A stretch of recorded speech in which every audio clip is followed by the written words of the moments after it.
So when he invited me to a meeting of the Model UN in my first year here, I thought, okay, sounds good, but I didn't really know what to expect. Jeff's been the Model UN faculty liaison since its foundation, and what a club this really is. What I found there at that meeting was a group of highly motivated, intelligent, and mutually supportive students. These folks over here. Today you're going to hear from some of those students. The Model UN Club is involved in activities on campus. They learn about international affairs, and each year they travel to a conference. There they meet in committees and debate a broad range of issues of international significance. In January, they participated in a Model UN conference at McGill University in Montreal, Quebec. The students here on stage were some of those participants at the conference. They'll tell you a little bit about the club, but more about the trip itself, what the conference was like, how their committees went, and how they got to know similarly passionate students from other universities in North America and around the world. First, you'll hear from Jennifer Futterman, a junior with a double major in history and Spanish and a minor in English literature. She'll provide a brief background on the United Nations itself. Next is Jay Kim, a sophomore with a double major in history and environmental studies and a minor in women's studies. She'll fill us in about what a Model UN conference is like and what people do. Next we'll hear from Cassie Clapera. Cassie's a senior with a major in English and minor in psychology. She'll tell you about one of the bigger committees at the conference, while Sydney Acevedo, a junior majoring in psychology, will tell us about her experiences on a smaller committee. Each type of committee, as you'll see, has its own challenges and opportunities. Next is Casey Duncan. Casey is a senior with a double major in political science and sociology. She'll tell you about meeting students from other universities and some of the recreation and fun they got into. And last but not least is Miriam Hudson, a senior majoring in interdisciplinary art and minoring in anthropology and psychology. She'll tell you a little bit about being in Montreal on a balmy January weekend. Before we begin, I also want to draw attention to conference attendee David Lemo, a senior with a double major in political science and environmental studies. So after the panel, David will be happy to provide information for anyone interested in joining Alfred University's Model UN Club. David was also key at getting the slides organized you'll see today. So without further ado, here's Jennifer Futterman to tell us a little bit about the United Nations itself.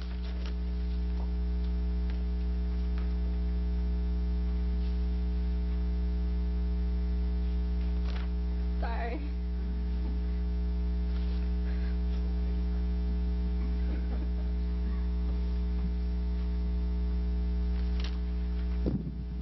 The United Nations is an organization of countries coming together diplomatically to discuss issues in order to prevent violent conflicts or worldwide disasters. Founded in 1945, the United Nations came together following the aftermath of the Second World War in order to prevent further of these worldwide catastrophes. In the last half a century, there were 2 world wars, and even with the League of Nations, was unable to prevent such widespread conflicts. Originally with only 51 member states, the UN has no president to follow other than the failed League of Nations. Today, 193 nations are a part of the UN and seek to keep all nations' power in check. Structurally, the United Nations is divided into several sections.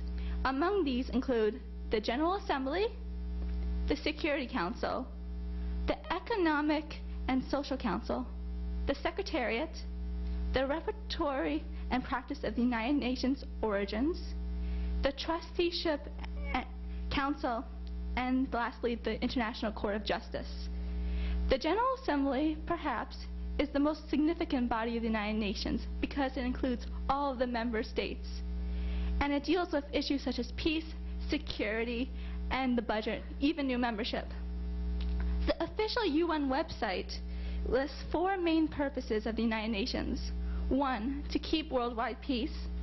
2, to establish diplomatic and amicable relations between the different nations. to have nations come together and combat issues such as hunger, environmental depletion, and illiteracy and freedom. And lastly, for the UN to be the place where we can combat all those issues. The diplomats work together to combat issues today, issues such as global warming or the conflict in the Middle East. Perhaps one of the most significant achievements of the UN's 58-year existence is the adoption of the Universal Declaration of Human Rights, which defines crimes against humanity and freedoms across the globe. Today, we see the United Nations in conflicts such as Syria. And a couple of weeks ago, we see examples of that, such as the Secretary General claiming it to be a war crime. And so as you can see, the United Nations is an important, vital component of the United Nations to deal with these conflicts. And right now, I'd like to introduce Jay, who will talk about what the Model UN actually is.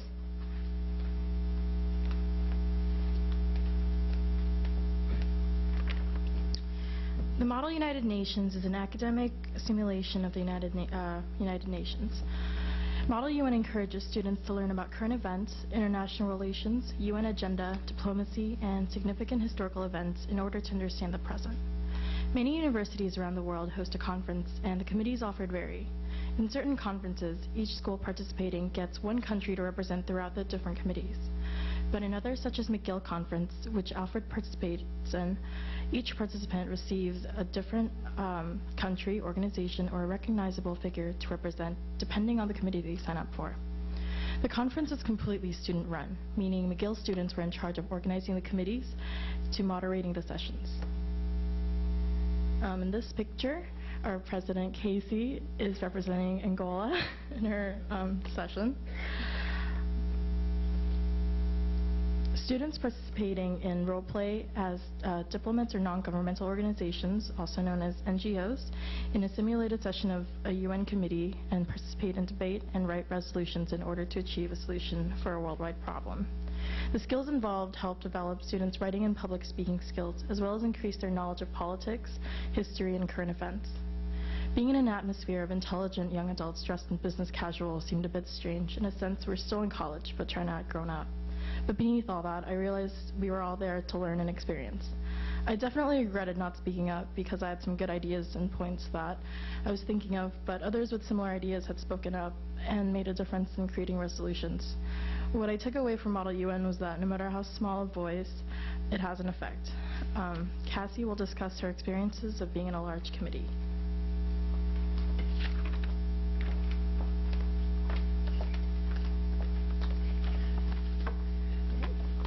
The McGill Model UN we attended this past winter had a variety in both size and type of committee. I was a part of one of the larger committees which had over 120 people. This might seem like a lot of people for one room, especially coming from Alfred, but Casey Duncan's committee had 400 people and they took up 2 ballrooms.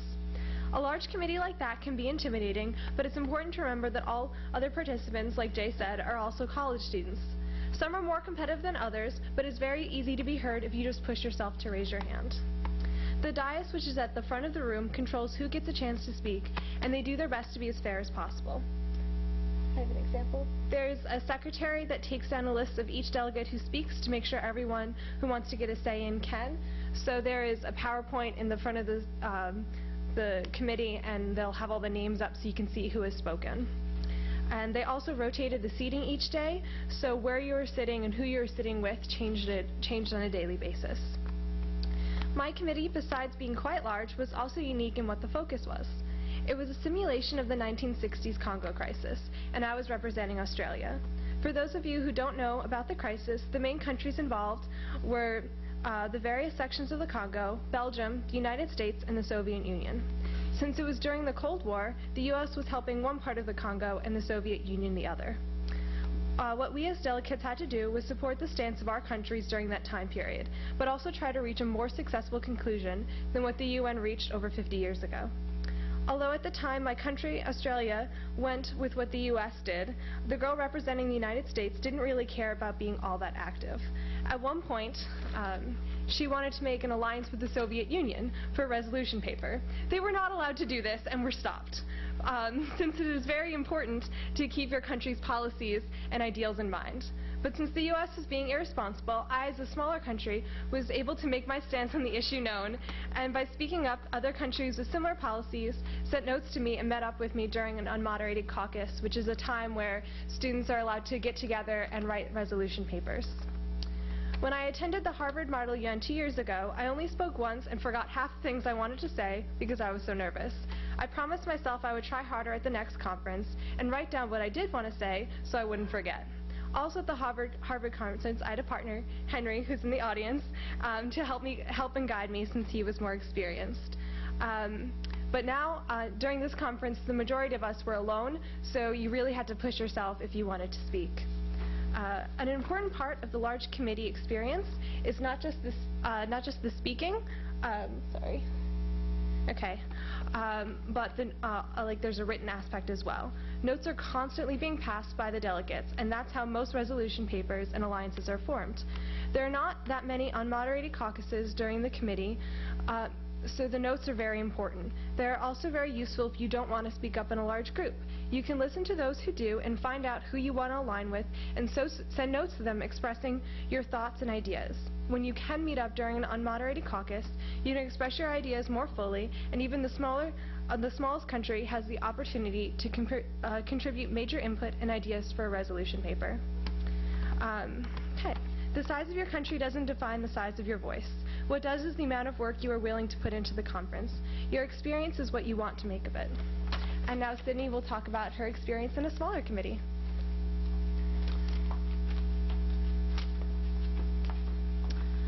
So my committee was in a totally different spectrum as Cassie.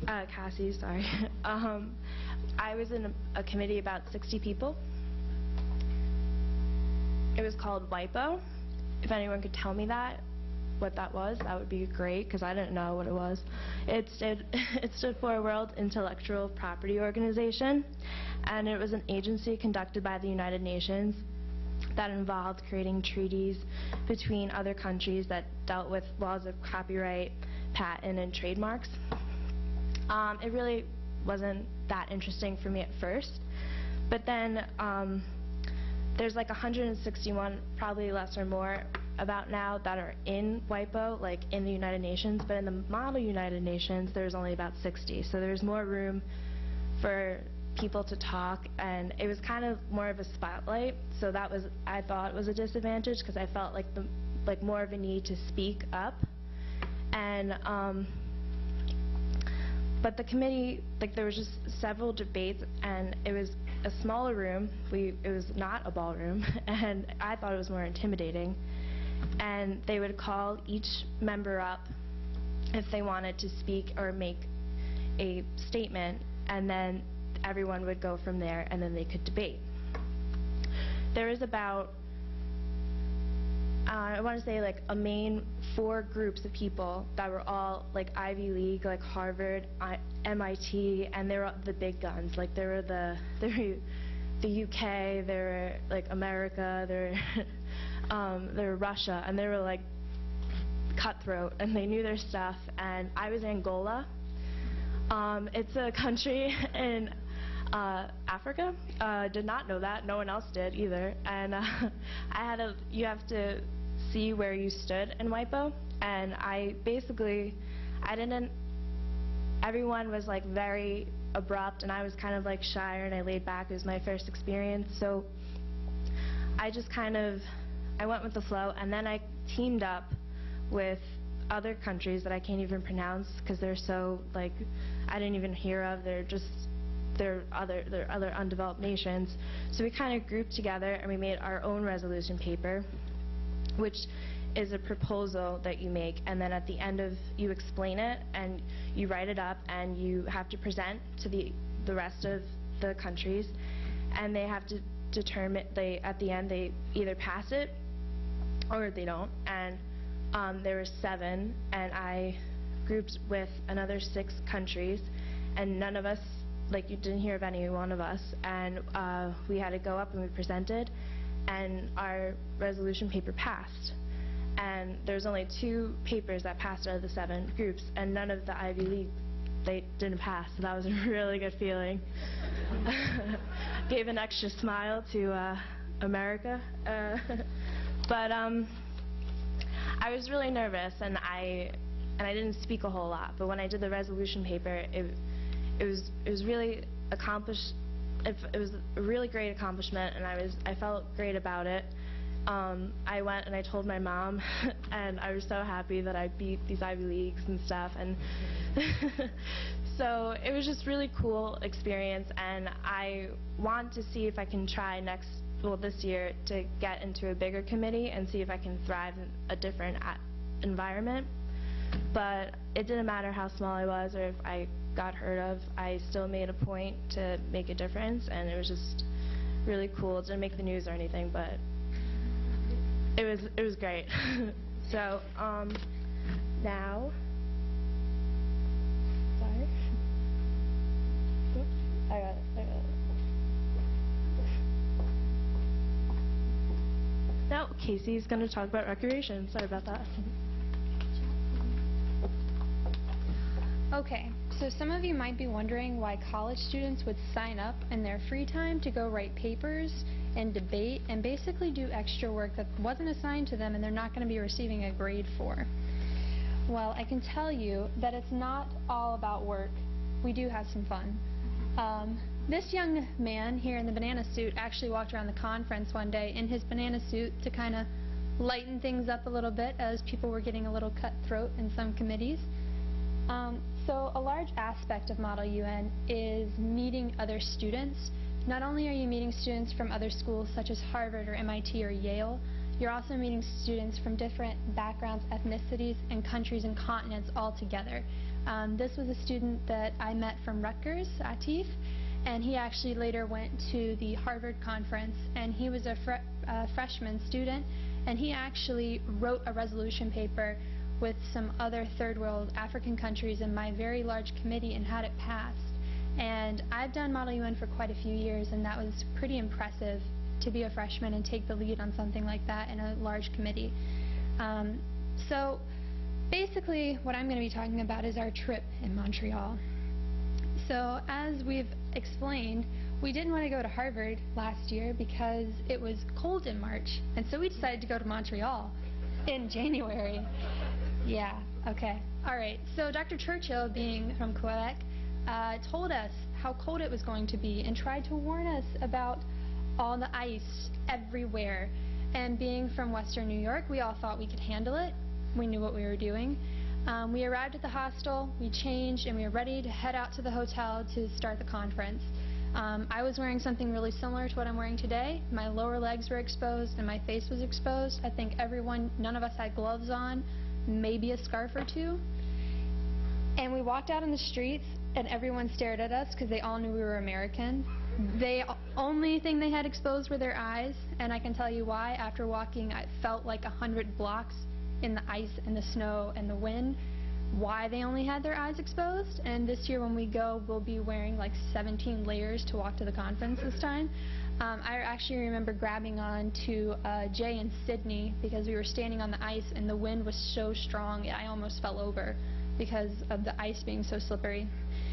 So that evening we met up with our committees and we started discussing the topics that we were going to be talking about for the next few days.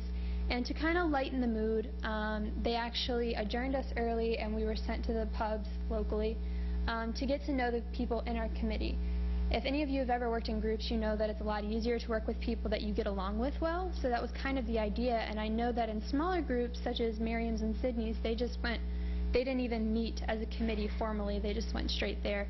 So we were able to get to know other people, a little bit more relaxed setting, which made the next day much easier to get going on the resolution papers and start debate. So the second day, we were collaborating committees all day long, really working hard, trying to create resolution papers. And for the hour break that we had for lunch, we all tried to leave the hotel down the escalators, and they're all blocked off.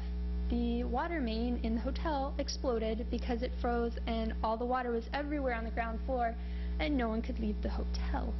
So that was fun, trying to, basically evacuate 1,500 students to go get lunch in 1 hour and be back.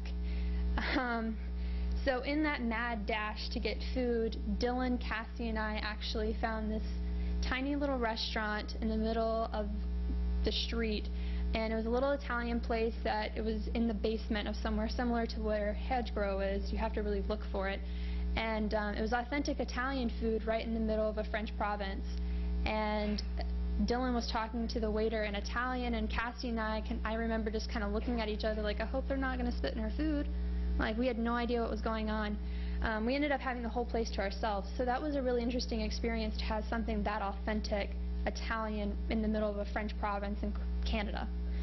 So that night, there was another social event, and it was the pub crawl.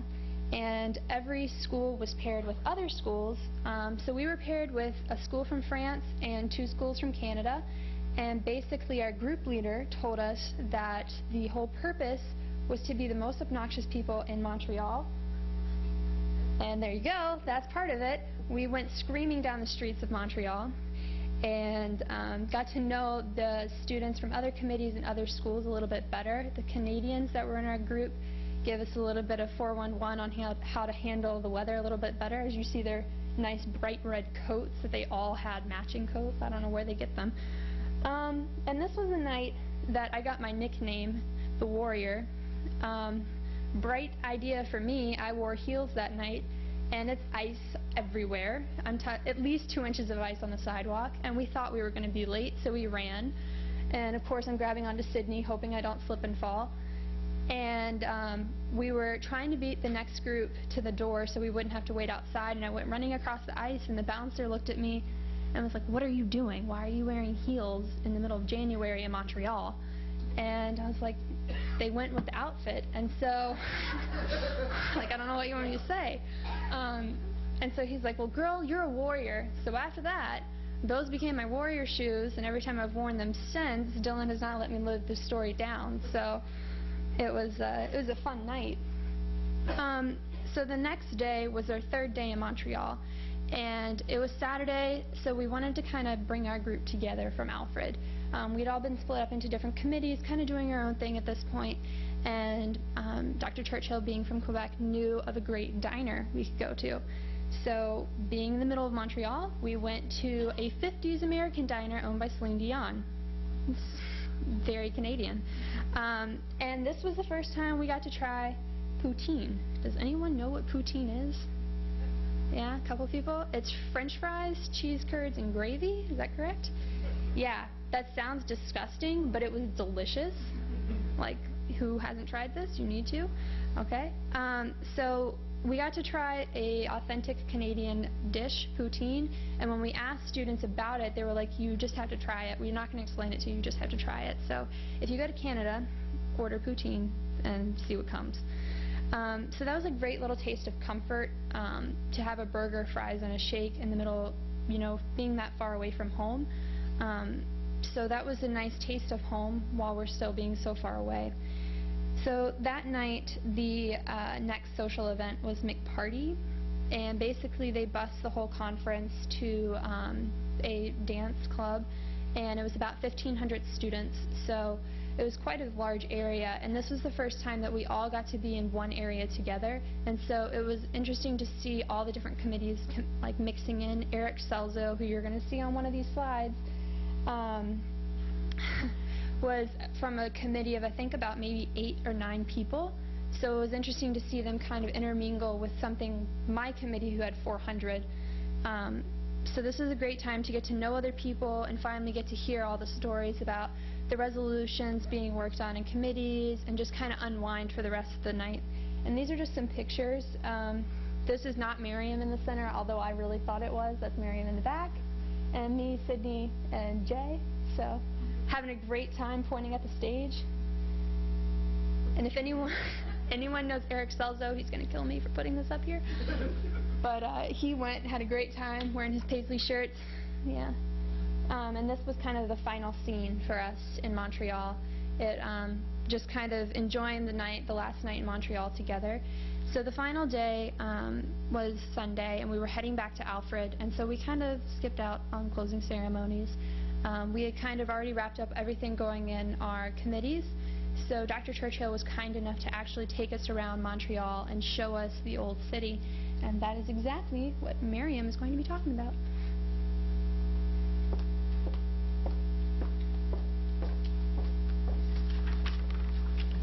Alright, so although we were there for the conference, half the experience was actually having the chance to explore Montreal. Most of us had never visited the city before, and we were lucky enough to have Dr. Churchill touring us around his home. We were all amazed by how diverse Montreal is, and it truly lives up to its name as the cultural capital of Canada. Our first impression of the city was filled with rainbows, literally. The first place we got to drive through was the gay village of Montreal, and it was on our way to our hostel. And we were also happy to see how happy and amazed to see how much pride was displayed in these streets. Every street corner had an LGBT flag, and later on we found out this is one of the largest gay community neighborhoods in North America. After we dropped our things off at the hostel, we then headed for downtown. We had a chance to really get to know this area because this is where the conference was mainly held. Also located in downtown Montreal are McGill University, a variety of museums, and the Underground City. We didn't have a chance to go there, but the Underground City is actually the largest underground shopping area. But this year we definitely are going to try going. This extreme shopping experience connects to most of the metro lines, giving people a chance to avoid the cold Montreal winter weather. And this is an activity we seemed to spend a lot of time doing while we were there. Because of the weather, we also got to know the metro line really well. Every morning we rode the subway with the rest of the commuters, and for some people in our group, it was their first time going underground to travel. Casey's mind was blown when we were finally able to explain to her that the subway doesn't just go one way, it goes both ways. Anyways, although we took the metro to most places, we were lucky enough to have a hostel in walking distance of Chinatown. This area illustrates how truly diverse Montreal is. Chinatown was settled during the 1860s by Chinese immigrants who were working in either the mines or on the railroad, but now this area is more commercial than residential.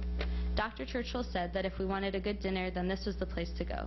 So we all crowded into a tiny restaurant and ate as if this was our last meal. And there's kind of one of our dishes, and you can see the streets are just filled with little shops. Therefore, we had a hard time believing we were still in the same city when we toured through Old Montreal. This was our last stop before leaving our new favorite city, and the winding cobblestone streets really made us feel like we were in a city in Europe. Old Montreal began as a tiny French settlement during the 17th century and has since grown into the second largest French-speaking city in the world. This well-preserved area gave us a chance to do some last-minute souvenir shopping and to warm up in one of the many cafes that line the streets. And these are pictures, they're not that good, that I took off my phone, but it kind of gives a great idea of how windy the streets are, and it really was a whole different feel than what we had seen. Anyways, although we were all ready to return back to Alfred by the end of the trip, we are more than ecstatic to return and learn more about Montreal this upcoming January. And now back to Dr. Churchill.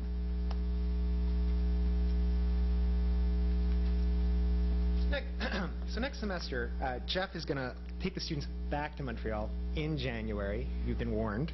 And so for the conference being held at McGill University. If you are interested in joining this club, please speak to David after the talk. Now, the Model UN offers some great opportunities for students, in no small part because of how it is organized by the students themselves. Today you heard from some of them. The Model UN Club and Model UN conferences provide students a framework in which they learn about a broad range of international issues.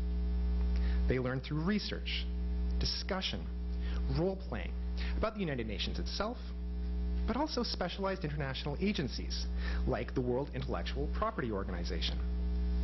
They also learn about international conflicts like the Congo crisis of the early 1960s. But listen to the students, and you realize they're learning so much more. In researching and preparing briefs, they're acquiring valuable skills. Their confidence in public speaking increases. They develop tactics for passing controversial resolutions in divided committees. They work cooperatively to achieve their individual aims. They meet and discuss global events with people from around the world. They socialize, debate, learn, and enjoy themselves. In short, they basically learn all the skills I wish I had learned in my undergrad, and they seem to have a lot of fun doing so. Rather than tell you more about what they've learned, instead, I'd like to invite the audience members to ask their questions and let the students themselves answer them. Thanks.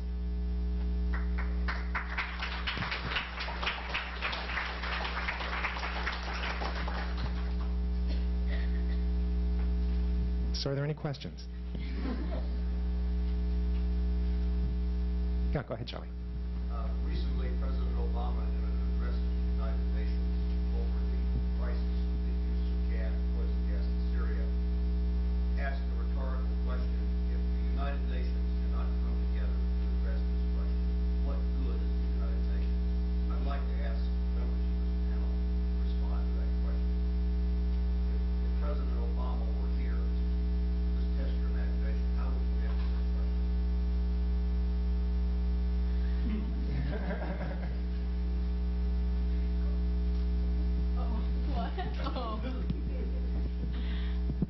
Well, I agree with him completely that UN does have to reach a resolution together, whether it be helping Syria or helping the United States. I don't agree with war, though. I don't agree with, well, I don't want to get too into this, actually. Anyone else? Yeah. Okay. Oh boy. Okay. So, to address your question, what good is the United Nations, I'm guessing is what he asked. The United Nations isn't going to declare war.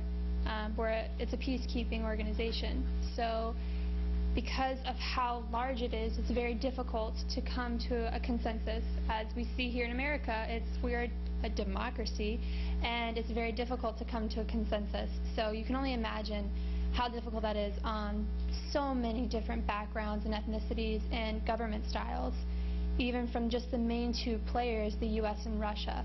Just anything that if they don't agree with, it's not going to happen, being P5 members, permanent 5, which are nuclear holding weapons countries.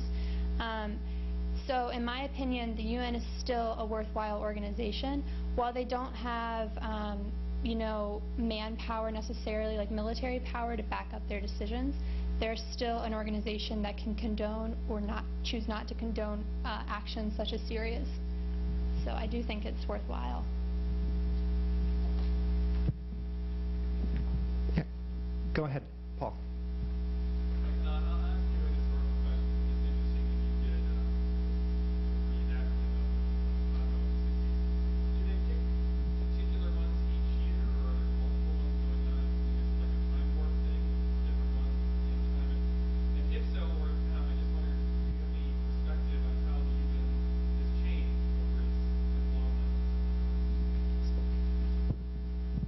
I'm not sure in the details. We're going to be researching the new committees this year, but I think at McGill they do have a lot of different diverse ones.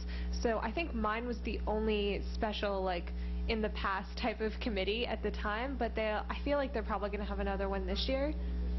Which one was? The Specialized Olympics. Oh yeah, they're the Specialized Olympic ones. Yeah. Eric, who you saw in the PowerPoint, was on the Special Olympics one, and with that one it was really interesting because they weren't just representing countries, they were representing people that were a part of the Special Olympics committee. So that was really cool for him. And mine was really interesting because I did the Harvard Model UN 2 years ago, and it was more current events. And so the schools that run the Model UN send us all packets of information about like the issue itself, and then we have to do our own research about our country's stance at the time. And that was actually kind of difficult for me as Australia to find its opinions about the 1960s Congo crisis. I was like, how am I going to find this information? But it was challenging, but it was really fun, and it was cool to like see how all the other countries were at the time period, because I only researched Australia and the other countries that I would be aligning with. But it was really cool to see their opinions, and also like the Soviet Union and the US tried to pair up, and the people at the conference like wouldn't let them, because you really have to stay with your country's ideals. So it was cool to see how that worked, and by doing the research, the 1960s Congo crisis didn't really get resolved as well as it could have. And what was great about the simulation was we could try to reach a better conclusion. We weren't too successful in that because people really do stay true to their country's policies, so it's really hard to reach decisions. But it's kind of cool to see how everyone really goes for their country. But I hope there's a new one this year because I found that really fun.